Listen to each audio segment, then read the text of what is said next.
Hi there, welcome to the Barbara Young channel. Now today I've got a bit of a slightly different video for you.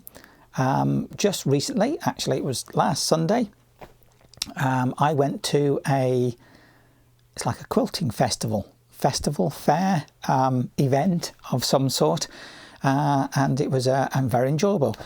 The event actually was called the Quilt and Stitch Village, and that's how it was entitled. I do have part of the ticket stub left, if I can just show you that. I don't know if that'll show up on the camera, but yeah, Quilt and Stitch Village it's called.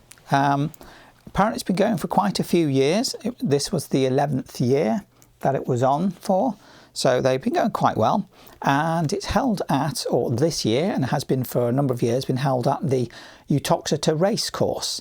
Uttoxetter being, I'm going to have to check on this because I keep thinking Uttoxetter's in North Staffordshire, or is it in part of Derbyshire? I'm not quite sure. I always think it's in Staffordshire, but I will double check that and find out exactly where Uttoxetter racecourse is. But if you live close to it, you'll know where it is anyway.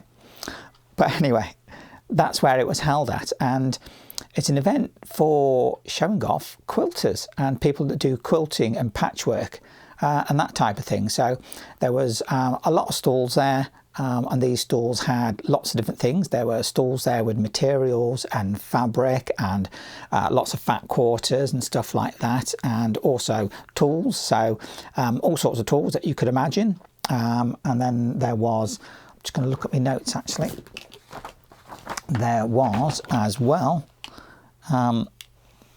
maker stalls. So that's, you know, some of the people that were obviously making stuff. There was stalls that had, I suppose, like community groups that have made things and put things together, and they've had projects and then they've made them and then they're exhibiting them on a stall or a stand at the actual show. And then there was also an exhibit or an exhibitors area as well, where they had people that had made things specifically for the show and they wanted to exhibit them. And I presume because there were like rosettes there, these people have had some sort of judging system going on to say how well they thought their items were. But there was lots of things, so I'll talk about that a bit more in a moment. So there we go. So that was to start with, something that I'd see, and I thought I need to go to that. So yeah, so I arranged to go and see the Quilt and Stitch Village. So while I was there, I did take a bunch of pictures and some bits of video clips, as it were. So what I'm going to do is I'm going to put that through now, and we'll have a montage of what was there and what I saw, and I'll try and keep the incidental music a bit quieter, because I know some people aren't so keen on that. But yeah, here we go with pictures and video clips.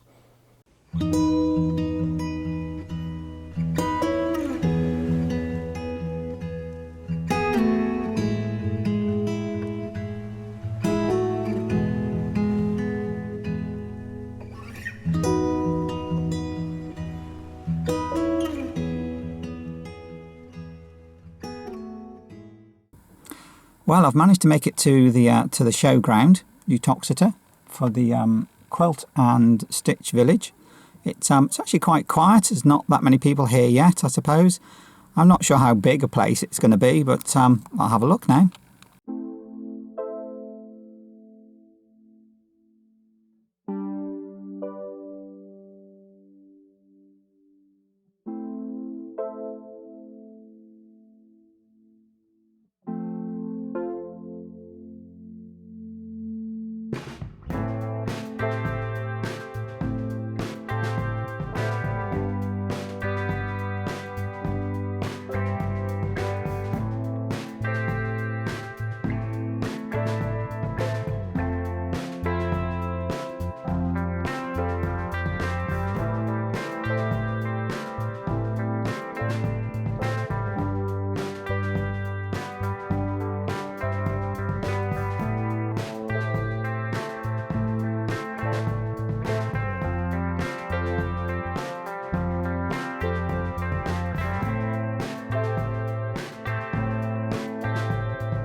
So as you can see, there was a lot going on there, or at least it felt like there was quite a lot going on.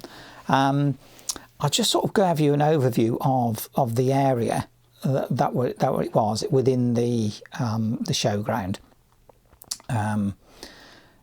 When you first went in, you went through the gateway, and then there was the main buildings were out in front of me, and there were some buildings that went off on one side. Now, the couple of those had little stalls in as well. So the first one was some exhibits of things that people had made. So that was where it started, in one of the small rooms, and then went next door to another room, a bit bigger. This had a few more stalls in it. There was a couple of lovely ladies that I spoke to, of which I will mention in a minute. One of the items that I actually got, because I did get a few bits and pieces, and spoke to a couple of people there in that, and they were showing some things and had things to buy. So that was really nice. What was in there, that was a nice sort of, I suppose, intro or taster of the event.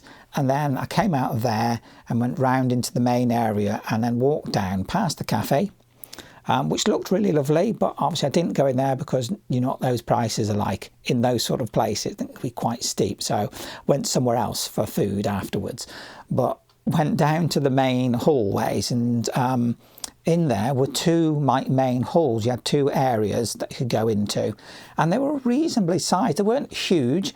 We're not talking like NEC or one of the big places down London or anything like that. It wasn't that size. It was a much more smaller affair than that, but still big enough that you had quite a number of stalls there.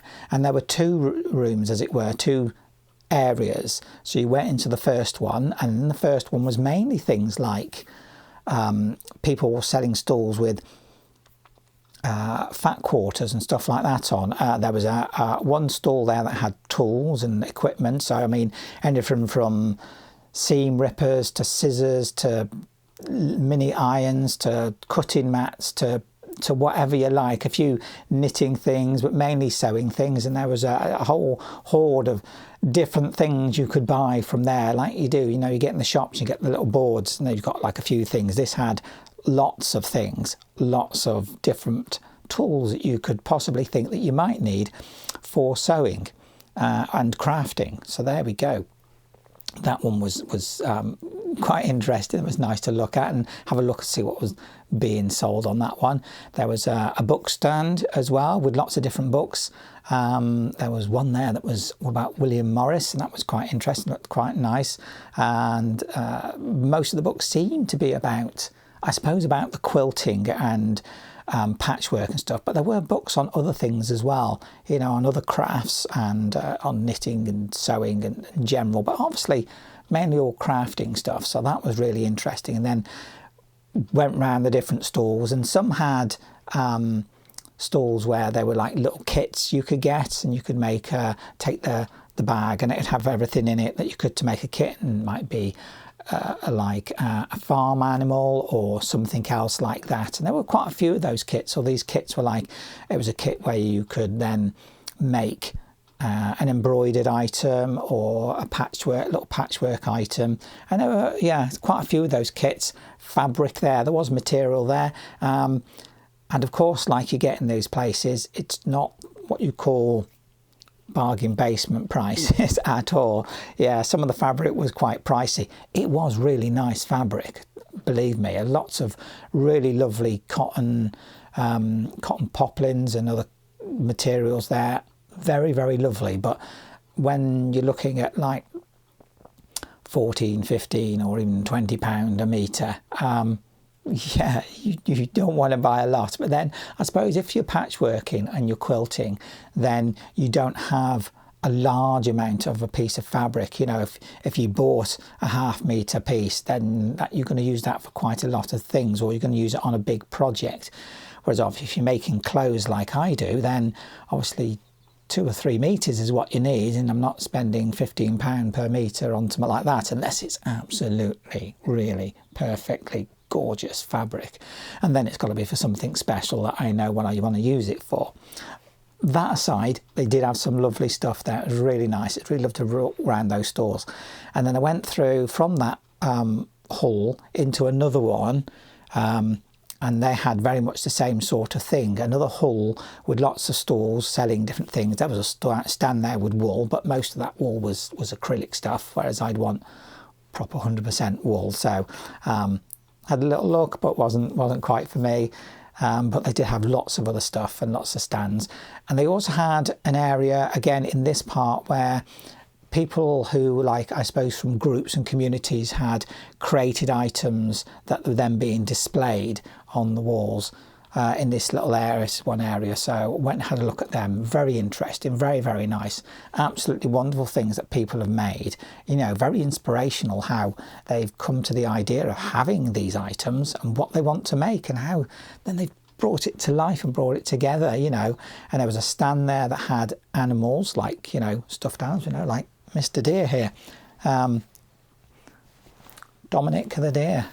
There's stuff like that, but, you know, other animals as well. But they also had them, so it was a kit, so you could buy the kit and then make the item yourself, which was brilliant. I really liked the way that they'd done that. Some of them were very, very nice.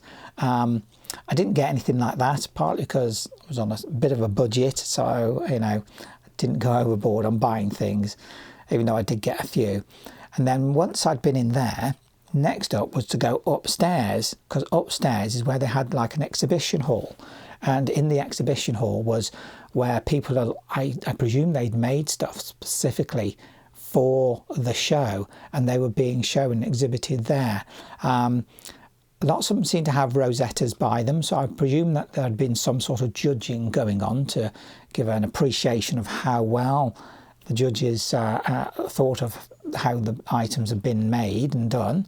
And there was quite a lot of stuff. I didn't count how many there were, but I mean, there must have been at least 100 different items that were being exhibited. It wasn't a big hall, it wasn't huge, but it was definitely large enough. You got quite a lot of different exhibits in there, and they were really nice. There was some really amazing stuff. Some people have spent obviously a lot of time and a lot of effort making these things. So for all the people that had presented something at this at the show and exhibited, all I can say is thank you. They were brilliant, and it was lovely to go and look at them and look at the amount of talent and skill that had been put in there. So that was really interesting to go and look at them. And I say, from the montage that you've just seen, that is what you would have seen. All that that was going on in there, that exhibit with all them different things.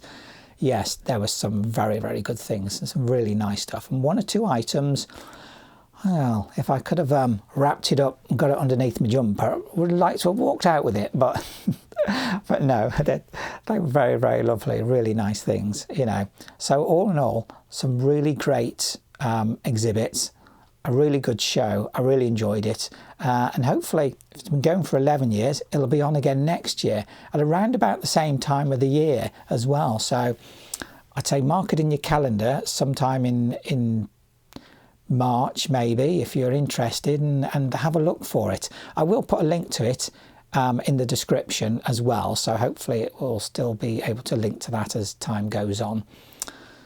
So there we go. Yeah, some very lovely stuff.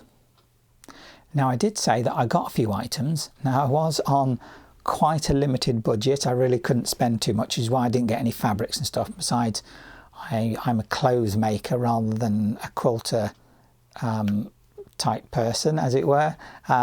So even though I do dabble once in a while with doing a bit of quilting stuff, patchwork things, you know what I mean, it's not my main thing. I usually do clothes, so I didn't buy anything like that. What I did get was a couple of bits of I suppose these are actually more knitting items. I got some more of those because I do use those a little bit, and I also got some the safety locking stitch markers. I wanted some of them, been looking for some of them for a while actually. Didn't want to pay a large amount of money for them, and this little pack I didn't, so there we go. Got some of them. It's going to be useful. I actually use these as markers when I'm doing my needle binding, because when I'm doing that and I'm going in the round, I want to work out whereabouts I am in the round, or if I need to go so far or whatever. So that's why I wanted them, because I knew that I'd be able to hook them into the item. never mind, I'm drifting off there. The next thing I got was a couple of packs of these. They are pattern weights, and you get them in this lovely little tin, and you get 6 in each, so that's 6 sort of like, I don't know, these are like florally ones, aren't they? They're really nice, really lovely. I was wondering, you know, how they're going to be. Are they going to be a decent weight and that? But they are, because I mean, that in itself, I can feel how much weight there is in them, and I presume that they are, if they're just metal discs, and they've been painted. And the other set that I got was this one. This is really lovely. I love this set. These are really nice. Look at that. I got the whale, and then over here we've got panda, and then we've got some different birds and a lion in there, you know, like toucan and stuff like that, I think, or there a macaw in there, I'm not sure. That's birds and stuff. So yeah, so they're all really, really lovely. You know, just get one out. But yeah, they're like a little metal disc weight with a lovely groovy picture painted on it. So yeah, 2 sets of them. So I've got 12 of them. Partly for when, and I know I do have pattern weights, and I do have my own little weights that I use, but sometimes, especially when I'm doing the paper part of it and I'm getting the tracing paper and stuff cut out and marked out, I want something that's not intrusive, so I want to sit flat, and because I've got 12 of them, I can really make sure that paper is sat flat, so I can, when I trace it out, I know I'm going to get it accurately. So that was the reason for getting those. The next item I got was a book, and actually it was one of the first rooms that I went into. There was I said there was a couple of ladies there with stalls, and I did speak to them. But the first item I got was a book. It's called Your Skirt, Your Way, and this is by the very lovely Jennifer Taylor. Now, if I'm right, Jennifer Taylor was on the Sewing Bee at one point. I'm not sure how long ago, but yeah, she was a contestant on the 2nd series of the Great British Sewing Bee in 2014. So there you go. It's got a picture of her on the inside. There we go. And she asked me if I would like it to be signed. And she did. She signed my book for me. So that was brilliant. I really love that. I'm going to give you a quick show of that, because I want to say thank you to Jennifer. Thank you very much for signing my book. It's very lovely of you to do so. Now, this book is obviously one that goes through how to basically take a sort of design, how to make your basic shape, how to understand how to make that shape right for me, and then how to use it to make different styles and designs of skirt. So it goes through about creating your block and creating the different shapes and making sure you take the measurements where you need to, you know, getting the pattern pieces and your pieces right for your particular shape, for how you are. So then when you come on to actually creating the different styles that you could make, you know that it's just a case of using the right technique to get that shape, but the basic size and shaping will fit you, because you've got taken that effort to make sure that your starting point is going to work. And then it goes through the different techniques of how you can create the different shapes and styles, and at the same time still make sure that it's going to fit you specifically, so everyone is going to be uniquely yours. And then at the back it even goes on about fasteners, buttons, zippers. So I suppose if zippers are your thing, you know, zippers, it's the type of thing that you can get to grips with. But yeah, so that is in there. Pockets, patch pockets, whatever sort of pockets, it all goes in there. And then when we get to the end of the book, putting your skirt together, there's a bit at the back putting your skirt together. So that is the different styles of skirt you can use to do it. And then obviously what it shows is that, say, that style of skirt, and then it tells you the techniques that are involved that have been shown earlier in the book of how you can make that work. And hopefully, if I manage to learn it properly, then using the techniques given here, I'll be able to make that style of skirt. But the great thing about that is once I've learned that skirt and I understand it, I can then take an element from one skirt and use it in a different style of skirt.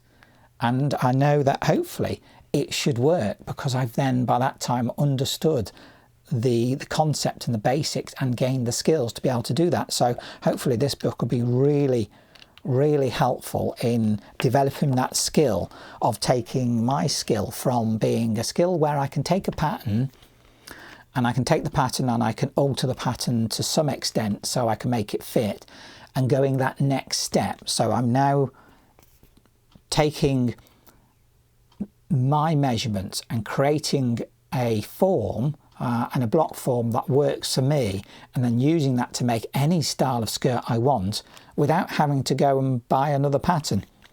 Not good for the pattern companies, but brilliant for me. So there we go. So that's one of the books. So I think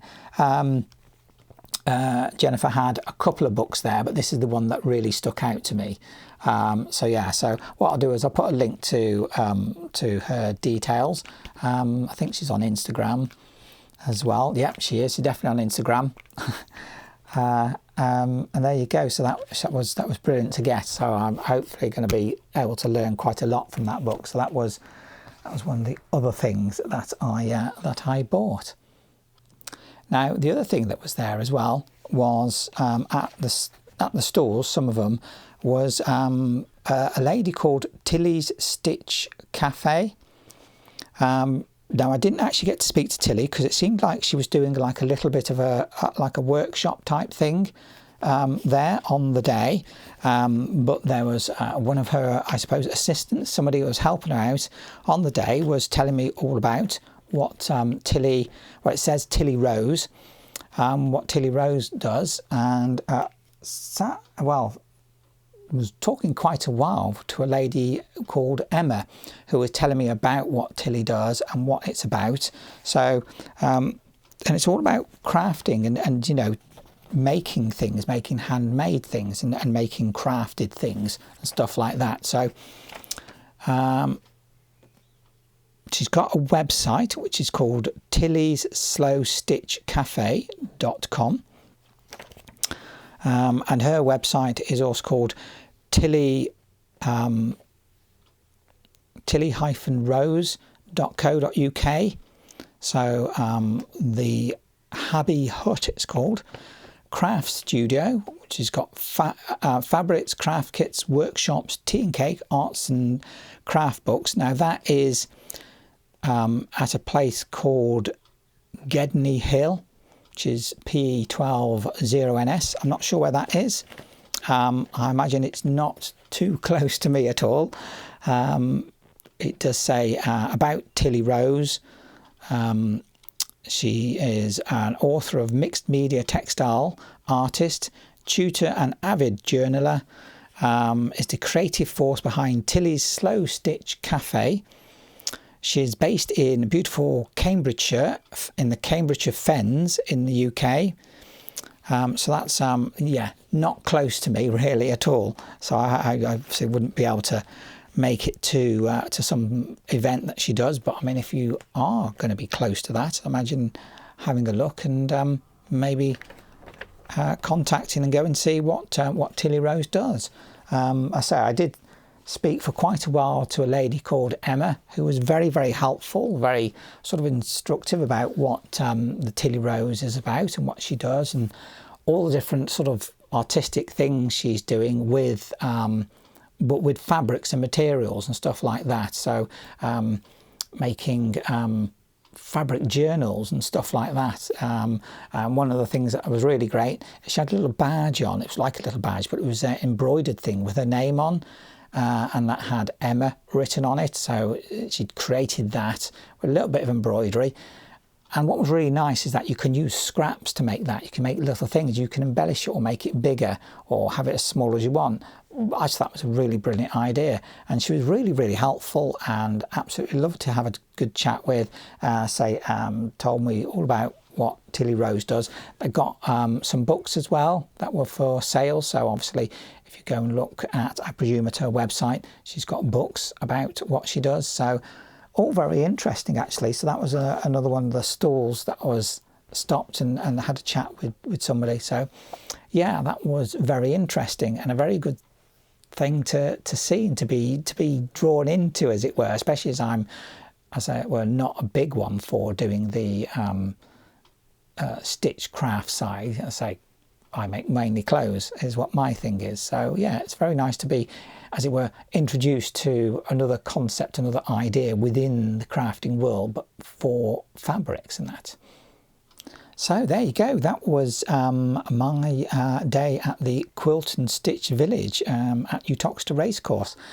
I say not the biggest event, and by no means the all-encompassing, but certainly a good enough event and nice and personal enough that it really filled up, you know, a good few hours of the day. And for someone like me who has a keen interest in fabrics and crafting, it was really interesting. I really enjoyed doing that, and just seeing what everybody had done and what people had created, and obviously what you could get and buy to be able to do that sort of thing. And I say a chat with a couple of lovely ladies, that lady Emma, who told me about Tilly Rose, and the lovely lady Jennifer Taylor, who's always known as Taylor, as she put it, which is brilliant. And so I will put some links in the description down below about that. But I say, all in all, I had a really, really good day. It's really nice, despite the driving there and back, but never mind, it was worth it to go to that event. And hopefully it'll be on next year, and I'll be able to go next year and see what amazing things people have created in the intervening year. So there we go. That was my Sunday. So nothing more to tell you about that, really. So if you did like this video, please do give me a thumbs up. Please do subscribe if you'd like to. You'll get a notification then of when my videos come out, especially if you click that bell icon. Please do comment. I do love reading your comments. I love hearing what your thoughts are and what you're thinking about and what you've thought of my video. And also, if you want to chat amongst yourselves, please do, because that's why we come here, isn't it? To help make those connections. So I think it's just left for me to say thank you very much for watching my video, and I look forward to seeing you in my next video. Bye.